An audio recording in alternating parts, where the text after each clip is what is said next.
What happens to a person after death who has a mental illness that prevents them from developing rationally?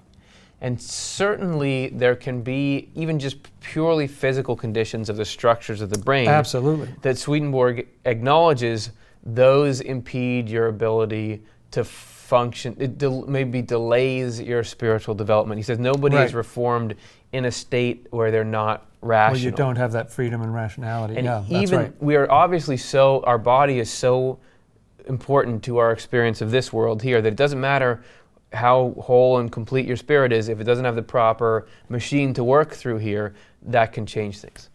Yeah, that's right. And he describes people that he sees, Swedenborg does, in the spiritual world, about whom he feels that he has no sense that they're spiritual at all. They've almost lived like animals, basically, just like the lights aren't on, you know.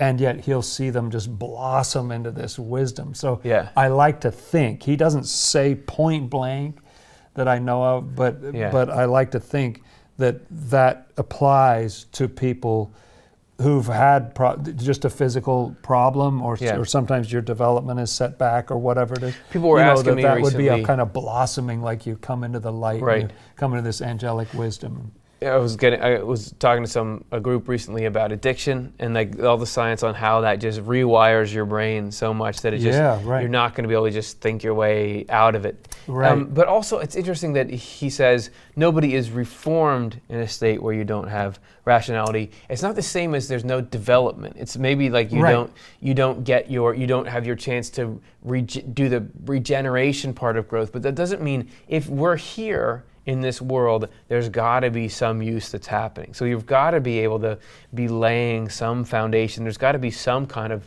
positive progress that's made, or else you wouldn't be here. You'd be in the next life. Yeah, that's right. So something good is happening. And he does talk about, like sometimes he'll use this phrase, if not in this world, then in the next, kind of, you know, that kind of thing, that it can develop. Obviously, lots of people, and even more so in his day, died in infancy, you know, and so all that development happens on the other side, you know. And so I think it's a very merciful system, and you know, because we have a certain nature, and so the Lord will work with whatever that is after we die. And when you're rid of the flesh, it's just, he says, it's like coming from darkness into the light.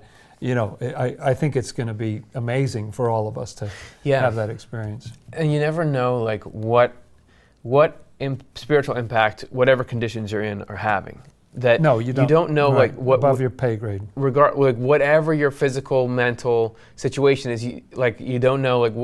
You can't know about somebody else. Well, what choices are they actually dealing with in their inner thoughts and feelings? What are they learning about humility, compassion, all those sorts of things? And we ourselves often don't know. That we are trying to feel like we are participating in it and like we're kind of managing our own spiritual growth, but we're not. I mean, we don't know the mechanics. It's much like the difference between voluntary and involuntary stuff in the body. That I can say, oh, I'm going to breathe, but all I do is just kind of, like, I don't even know how to describe that. You just like ask for your body to do something. All the complexity of the oxygen getting to your like alveoli or the bronchioles, we don't know anything about it, and how that's transferred into the blood. I'm not doing that. You know, so similarly, God is accomplishing all this spiritual stuff, even if we think, oh, well, nothing can be coming out of this. And some adults who have full freedom and rationality then get in a car accident, they're in a coma for 30 years. Something's going on there.